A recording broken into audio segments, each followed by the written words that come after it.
그 양호교회 왔는데 여성교회 회원들이 미리 이렇게 예쁘게 전투한 모습을 처음 봤어요. 오늘처럼 예쁜 모습들을. 이 거짓말을 안 믿으시네. 아주 예쁘게 차려입고 이렇게 주일 찬양을 준비하시고 하시는데 너무너무 귀하다. 하나님이 이 예배를 분양하여 주실 줄을 믿습니다. 한참 전이죠. 하은이가 다쳤을 때입니다. 그러니까 한 20년 정도 됐을 것 같아요. 그때는 하나님한테 질문을 참 많이 했었습니다. 저는 그런 어떤 상황들이 제 개인적인 인간적인 한계로 이해가 잘 안 됐었기 때문에 질문을 참 많이 하셨어요. 하나님 왜 그러셨어요? 하나님 이건 어떻게 해야 될까요? 막 그런 그 고민들도 많이 했었어요. 하나님하고 소통하는 시간들이 있었어요. 근데 이제 하은이도 어느 정도만 회복이 되고 저도 막 먹기 살기 바빠갖고 어느 순간 그 하나님하고 소통하는 시간들, 교제하는 시간들, 적어도 제가 하나님 앞에 질문했던 시간들을 이제 좀 멀어지더라고요. 여러분, 오늘 우리는 하나님이 인격적인 하나님이라고 그랬잖아요. 그 인격적인 하나님이라고 할 때에 하나님은 욕을 안 하신다, 점잖으시다 이런 의미가 아니고 하나님은 소통하기를 원하신다는 얘기예요. 우리가 질문을 하기 원하시고 하나님은 답변을 듣기를 원하시고 하나님 입장에서도 똑같습니다. 하나님도 질문을 합니다. 오늘 창세기 3장 9절에 보니까 하나님이 아담에게 질문을 합니다. 네가 어디에 있느냐라고. 창세기 3장 9절 우리 다 함께 읽겠습니다. 시작. 여호와 하나님이 아담을 부르시며 그에게 이르시되 네가 어디 있느냐. 아멘. 하나님이 인생들에게 던진 첫 번째 질문이 이거였습니다. 네가 어디 있느냐. 여러분, 하나님이 아담이 선악과를 따먹고 죄를 이제 지었잖아요. 그런데 하나님의 말씀을 어긴 게 두려워서 이제 숨습니다. 숨었을 때 하나님이 모르셨을까? 온 우주 만물을 창조하신 하나님이 몰라서 아담이 어디 숨었는지 몰라서 아담아 네가 어디 있느냐라고 이렇게 물으셨을까? GPS 가동하면 금방 아실 텐데, 그죠? 이게 수문화 만화예요, 여러분. 그런데 하나님이 묻습니다. 네가 어디에 있느냐? 진영아, 네가 어디에 있느냐? 주선아, 네가 어디에 있느냐? 하나님은 아담이 숨어있는 장소를 몰라서 물으신 것이 아닙니다. 그러므로 이 질문은 단순히 물리적인 위치를 묻는 질문은 아니었을 거예요. 하나님 앞에서 내가 있는 자리를 물으시는 질문입니다. 우리의 영적인 상태를 물으시는 질문입니다. 너는 지금 영적으로 어떤 상태에 있느냐를 물으신 것입니다. 세상의 분주함, 그리고 죄의 그늘 속에서 숨어서 하나님으로부터 멀어진 우리 자신을 직면하게 하시는 질문입니다. 죄는 언제나 하나님과의 관계를 깨뜨려 버립니다. 죄는 우리를 하나님으로부터 멀어지게 만들고 두려움 속에 숨게 만듭니다. 그런데 여러분, 놀라운 사실은 하나님께서 먼저 아담을 찾아오셨다는 사실이에요. 아담이 하나님을 찾은 것이 아니라 하나님이 아담을 찾으셨습니다. 아담은 숨었지만 하나님은 포기하지 않으셨습니다. 이것이 복음인 줄로 믿습니다. 여러분, 하나님이 우리를 찾아오시는 거예요. 우리를 단념하지 않으시는 거예요. 순호가 네가 어디 있냐? 좋네요. 제가 언제 근데 정권자님 이름을 이렇게 부르나요? 안양이 집사야 어디 있느냐? 연호야 네가 어디 있느냐? 길종아 네가 어디 있느냐? 장로님 죄송해요.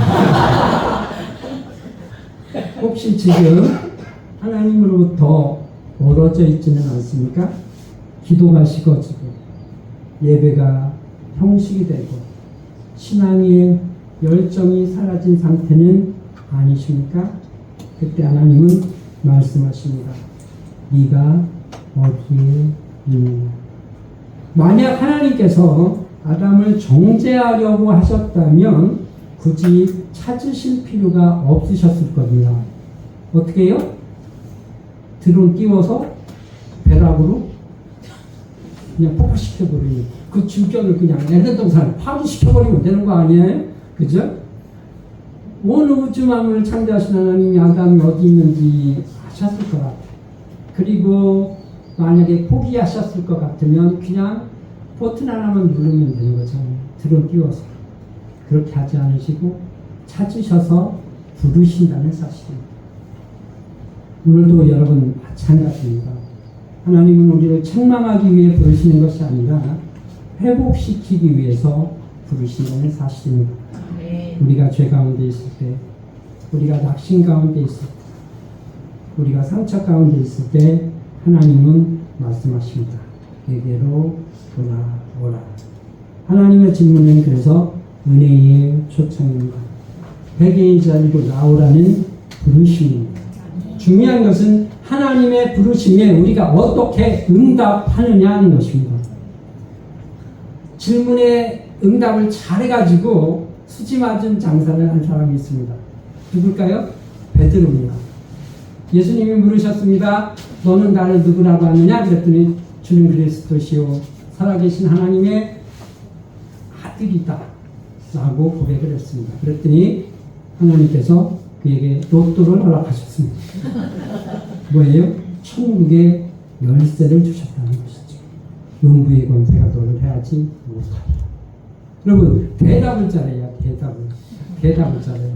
하나님이 물으십니다. 오늘 우리 박원순 권사님에게, 그리고 우리 이순희 집사님에게, 김현숙 집사님에게, 이경희 집사님에게, 서영 권사님에게, 이루리 집사님에게, 강인구 집사님에게 물으십니다.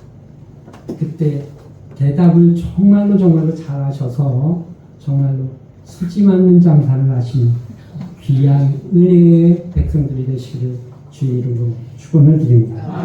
그렇다면 하나님이 찾으시는 나는 누구인가? 여러분 나는 누구예요? 너는 누구냐? 이런 노래가 있는 것 같아요. 어디서 내가 들은 것 같아요. 근데 너에 대해서는 관심이 많은데 정작 나에 대해서는 관심이 없어요. 나는 누구예요? 하나님이 그토록 찾으시는, 숨어도 GPS를 발동시키셔서 찾으시는 나는 누구예요? 나는 하나님의 아들입니다. 하나님이 값주고 핏값으로 사신 하나님의 아들입니다. 여러분 우리는 막 정체성의 위기를 겪어요. 뭔가 하면 그래서 내가 어떤 가지고 있는 포지션, 내가 목사예요? 그러면 이 목사가 영원할 것이라고 생각을 해요.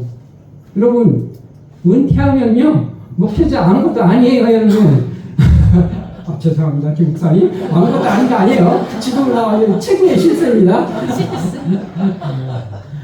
여러분 내가 가지고 있는 포지션은요, 예를 들어서 그게 목사라 그러면 퇴임하면 그건 그냥 젊었을 때 포장지에 불과한 거예요. 내가 지금 선생님이에요? 내가 지금 공무원이에요?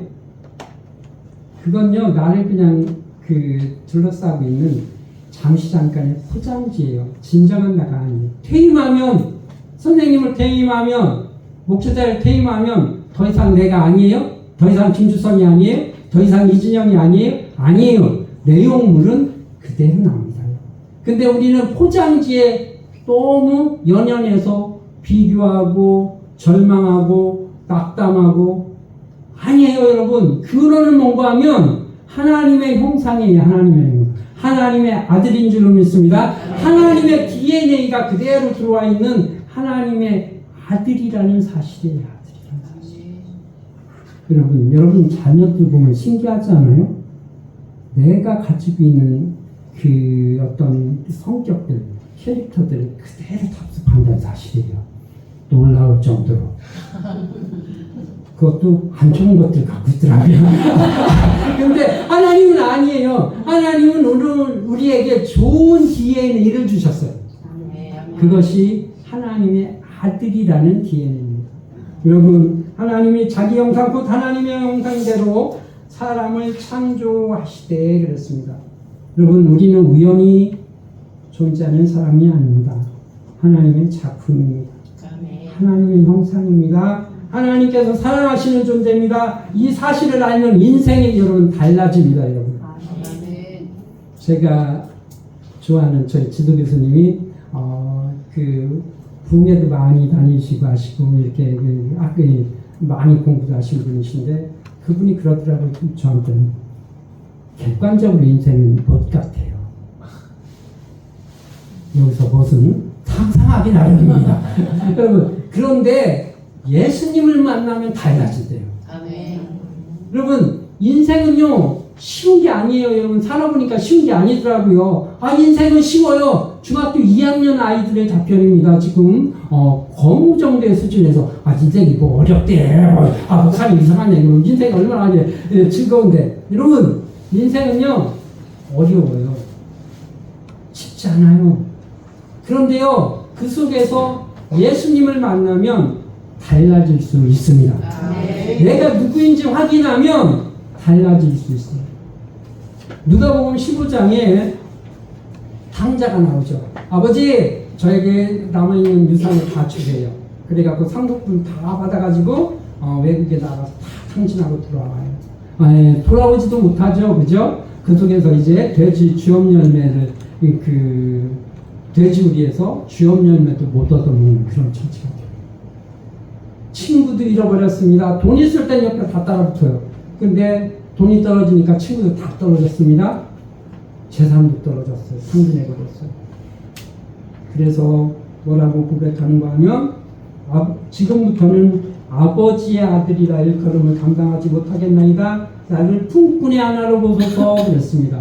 여러분 이 얘기가 그냥 이런 얘기인가 보다. 뭐 그렇게 읽을 수도 있는 부분인데 여러분 재산도 탕진해버리고 친구도 다 잃어버린 이 탕자의 입장에서는 충분히 그럴 수 있는 것 같다라고 생각이 되는데 여러분 근데 심각한 것은 이 탕자가 아들의 신분을 내려놨다는 사실이에요.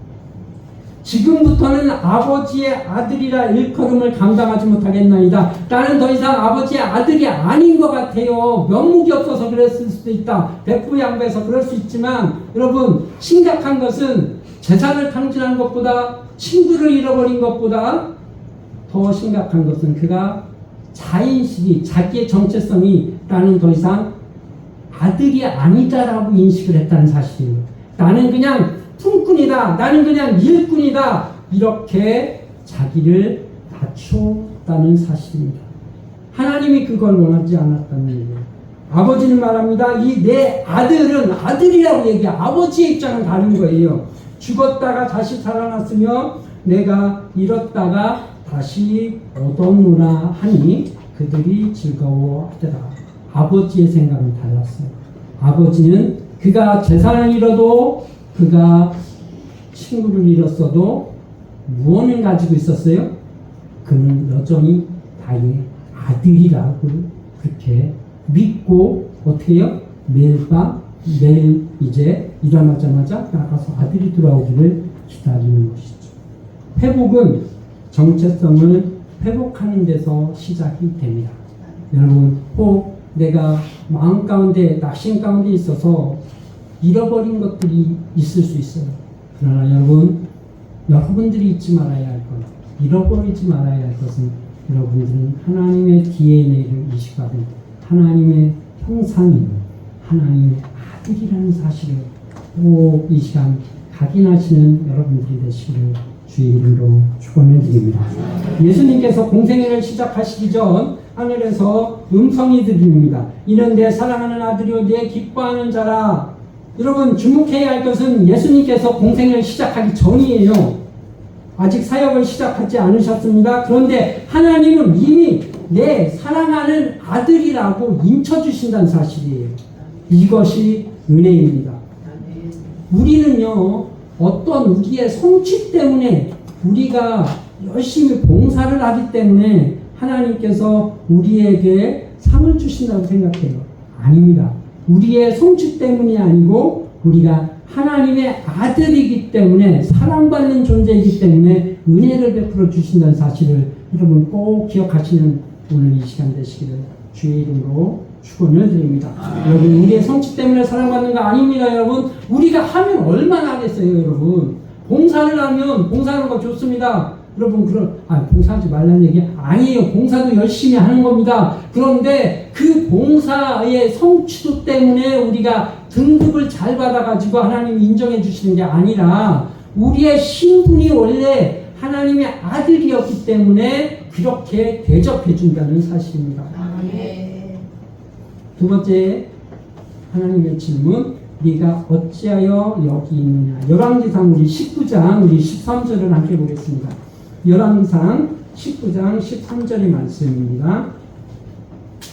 우리 다 함께 읽겠습니다. 시작. 엘리야가 듣고 거두시고 얼굴을 가리고 나가 그 어디에 서니 소리가 그에게 임하여 이르시되 엘리야야 네가 어찌하여 여기 있느냐 그랬습니다.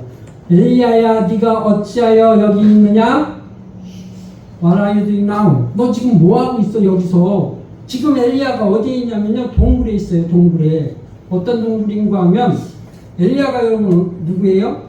450대 1로 바알 선지자들하고 싸워가지고 이긴 아주 강력한 선지자였습니다. 그런데 이세벨이 이 사건을 계기로 해가지고 죽이겠다고 협박을 합니다.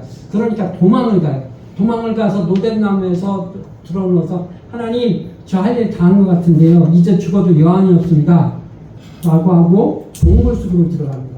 동굴 속으로 들어갔더니 하나님이 그 동굴을 GPS를 타고 들어오셨어요. 그래서 이제 여쭤보시는 겁니다.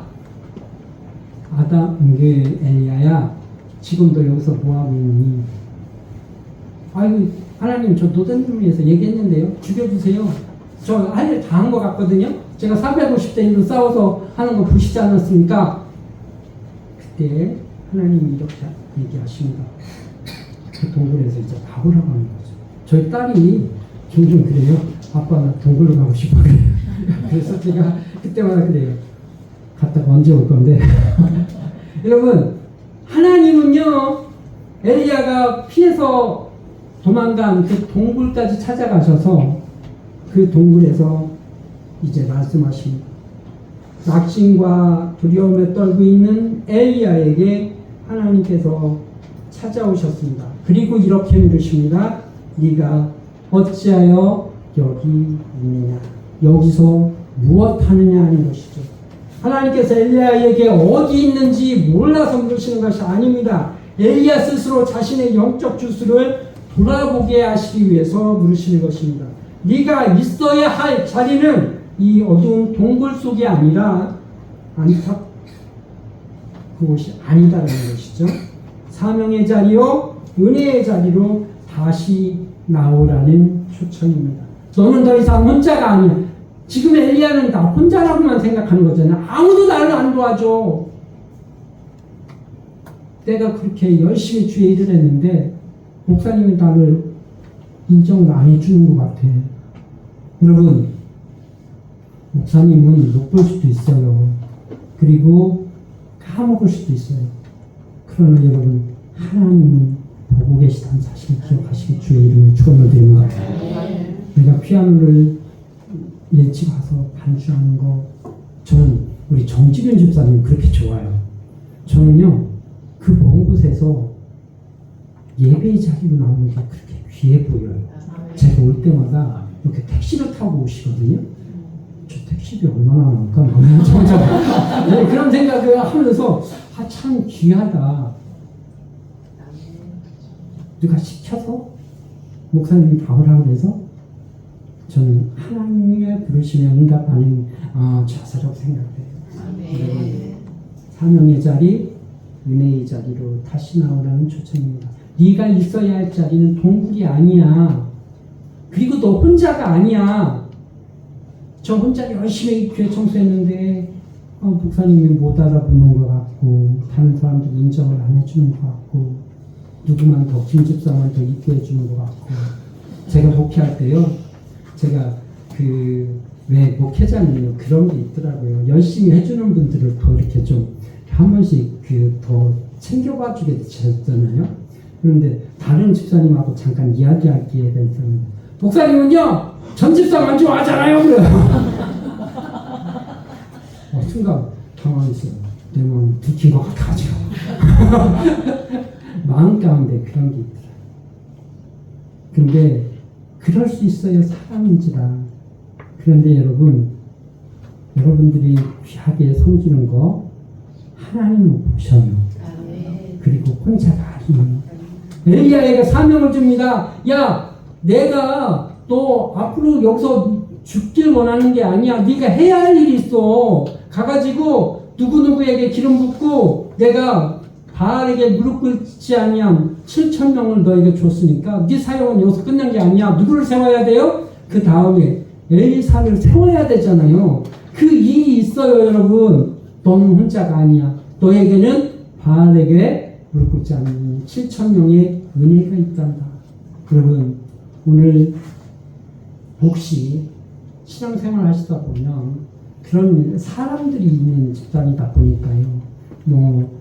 때로는 말로써, 때로는 행동으로써 뭐랄까 상처를 받기도 하고 어려움을 당하기도 하고 나 혼자 그런 생각을 할 때도 있는데 여러분 아닙니다. 그렇게 오해하시지 마시고 하나님은 여러분들을 사명의 자리, 은혜의 자리에서 뵙기 원하고 보기 원한다는 사실을 꼭 기억하시는 우리 모두가 되시기를 주의 이름으로 축원해 드립니다. 여러분 동굴 어귀에서 저와 여러분들의 이름을 부르고 계십니다. 사랑하는 내 아들아, 사랑하는 기호종아, 네가 어찌하여 여기 있느냐? 네가 왜 낙심의 동굴에, 상처의 동굴에, 두려움의 동굴에 갇혀 있느냐? 이제 세상의 소리를 끄고 하나님의 세미한 음성에 귀를 기울이시기를 주의 이름으로 축원을 드립니다. 우리가 있어야 할 곳은 절망의 동굴이 아니요 예배의 자리요 사명의 자리입니다. 나를 위해 예비하신 7,000명의 은혜를 바라보며 동굴을 박차고 일어나 다시 사명의 길로 함께 걸어가시는 저와 여러분이 되었으면 좋겠습니다. 마지막으로 요한복음 21장 17절입니다. 우리 다 함께 읽겠습니다. 요한복음 21장 17절의 말씀. 우리 다 함께 읽겠습니다. 시작. 세 번째 이르시되 요한의 아들 시모나 네가 나를 사랑하느냐 하시니 주께서 세 번째 네가 나를 사랑하느냐 하시므로 베드로가 근심하여 이르되 주님 모든 것을 아시오매 내가 주님을 사랑하는 줄을 주님께서 아시나이다. 예수께서 이르시되 내 양을 먹이라. 아멘. 베드로는 예수님의 수제자였습니다. 다른 모든 사람이 주를 버릴지라도 자신은 죽는 데까지 따르겠다고 호언장담을 뜬 사람입니다. 그러나 예수님이 체포되시던 밤 베드로는 추위에 불을 쬐며 예수님을 3번씩이나 부른다고 부인했습니다. 그것도 저주하며 부인했습니다. 부활하신 예수님을 만나긴 했지만 베드로의 마음구석에는 여전히 씻을 수 있는 민망함이 있는 거죠. 부끄러움이 있는 겁니다. 죄책감이 있는 겁니다. 그래서 나는 그냥 물고기 잡으러 가노라 하며 옛 삶의 터전인 디베랴 바다로 돌아가 버렸습니다. 그런데 그 실패의 자리, 거기서 물고기 못 잡잖아요. 밤새도록 물고기 한 마리 잡지 못해 몸과 마음이 칠칠대로 지친 그 새벽녘에 부활하신 주님이 다시 찾아오셨습니다. 주님은 숯불을 피워놓으시고 생선과 떡을 구워 대접하시며 베드로의 지친 몸과 마음을 녹여 주십니다. 그리고 식사가 끝난 후 베드로에게 마지막 한 질문을 던집니다. 그것이 오늘 본문에 네가 나를 사랑하느냐 하는 것입니다. 부활하신 예수님께서 베드로를 찾아와 던지신 질문입니다. 베드로의 실패와 부끄러움을 덮어주시고 다시금 그를 회복시키기 위해 이제 물으신 질문입니다. 이 질문은요, 우리의 신앙의 동기가 의무가 아니고 두려움이 아니고 사랑이어야 함을 말씀하십니다. 우리는 여러분 흔히 낙심하면 나에게 안 좋은 일이 닥치잖아요. 그럼 당장 예수 믿는 사람이 어떻게 생각하냐면 하나님이 나에게 벌을 내리시나? 저희 집 사람은 이런 사고방식을 많이 갖고 있어요. 소위 그런 경우가 전혀 없진 않아요. 여러분, 잘못된 길을 가면 하나님이 그 길을 돌이키기 위해서 때로는 체벌을 하실 때도 있어요. 전문용어로 물리치료. 한번 두드려 패가지고 다시 이렇게 돌아올 수 있도록 이렇게 하시던 거거든요. 근데 다 그렇지만은 않아요. 그래서 저희 집사는 항상 이렇게 그 집에 뭐 살아가다 보면 좀 어려운 일이 있고 하면 아들 하나님 앞에 죄를 졌나? 그렇게 생각하는 건 50%는 맞고 50%는 틀립니다. 여러분, 물리치료라는 측면에서 맞을 수 있지만 신앙의 동기가 두려움이 돼서는 안 된다는 사실입니다. 의무가 돼서도 안 돼요. 가야 돼. 내가 안 가면 주일날 설교할 사람이 없어. 이래서 의무감으로 이렇게 오늘 가기 싫은데 내가 반찬을 해야 된대. 나빠지면 설거지 할 사람이 없어. 나빠지면 피아노 연주할 사람이 없어. 이래서 의무감으로, 물론 그것도 일정 부분 도움이 되긴 해요. 그래서 목사가 빠지지 못하는 이유가 그런 거 아닙니까요? 그게 일정 부분 전혀 틀린 건 아니지만 우리의 신앙의 동기가 의무가 돼서는 안 돼요. 두려움이 돼서도 안 돼요. 뭐가 돼야 하냐면 주님을 사랑하는 마음이 있어요. 주님이 우리에게 가장 원하시는 마음입니다. 그것은 어떠한 종교적인 업적이나 완벽함은 아닙니다, 여러분. 아까 제가 말씀드렸지만 여러분들이 헌신을 하고 여러분들이 주의 일을 하면 얼마나 할 수 있을까요? 난 100시간 한다? 귀하죠. 근데 여러분 200시간 하는 사람들한테는 그것이 상대적으로 아무것도 아닌 거예요, 여러분. 200시간 하는데 300시간 하는 사람들 나타났잖아요?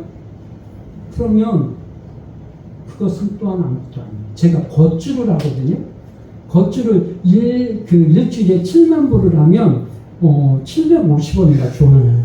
막 그래가지고 열심히 그걸 해야 돼요. 집사람이 매일 체크를 해요. 그래가지고 제가 어떻게 하냐면 그 7만 보가 안 된다 그러면 막 회사에서 갑자기 막 흔들어요. 막 무릎에다 대고 막 흔들어가지고 막 열심히 돌려. 여보 나 7만 보 했어. 집사람이 이제 저를 알아가지고 휴대폰을 뺏어요. 자기가 돌리겠다고. 여러분, 그러고 나서 제가 7만 보 해가지고 너무 기뻐가지고 순위를 봤더니요, 제가 당진에서 3,500? 그 정도 되더라고요. 저는요, 제가 7만 보 하면 한 그 10등 안에 드는 줄 알았어요. 근데 저보다 훨씬 더 잘하는 사람들이 많더라니까요. 여러분, 제가 무슨 얘기를 하고 싶으냐면, 여러분들이 하는 헌신, 업적, 그거 귀합니다, 여러분. 그러나 그걸로 여러분 수치화해가지고 할 것 같으면, 여러분, 하나님 앞에 드러낼 수 있는 자랑할 것이 아무것도 없다는 사실이에요. 뭐예요?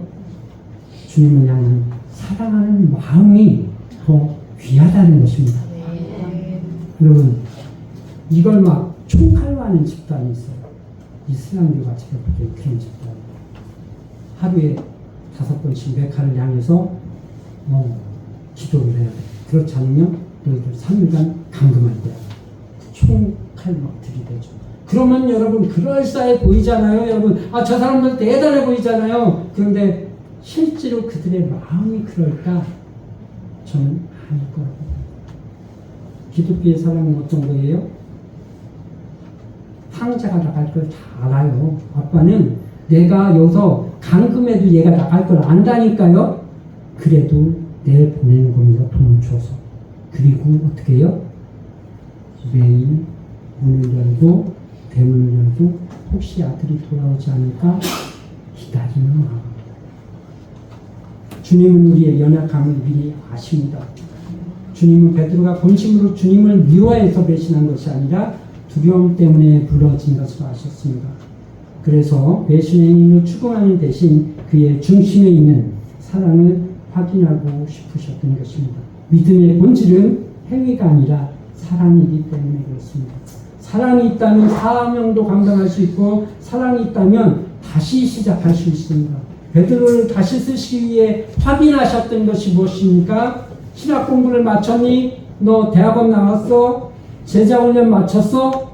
이가 아니었습니다. 한 가지 물어본 것은 네가 나를 사랑하느냐 하는 것이었습니다. 베드로는 주께서 나를 사랑하는 줄 주께서 아십니다 라고 고백했습니다. 주님 모든 것을 아시오매 내가 주님을 사랑하는 줄 주님께서 아시나이다. 주님, 저는 제 호언장담도 지키지 못한 나약한 인간입니다.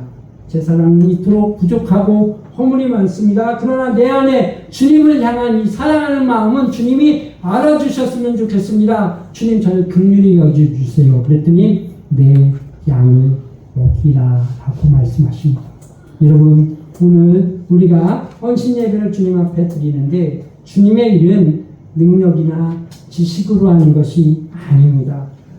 주님은 오늘 우리의 과거를 묻지 않으십니다. 우리의 자격을 묻지 않으십니다. 오직 지금 이 순간 주님을 향한 우리의 마음을 원하십니다. 이 시간 그 주님 앞에 우리의 마음을 들이시는 우리 모두가 되시기를 주의 이름으로 축원을 드립니다.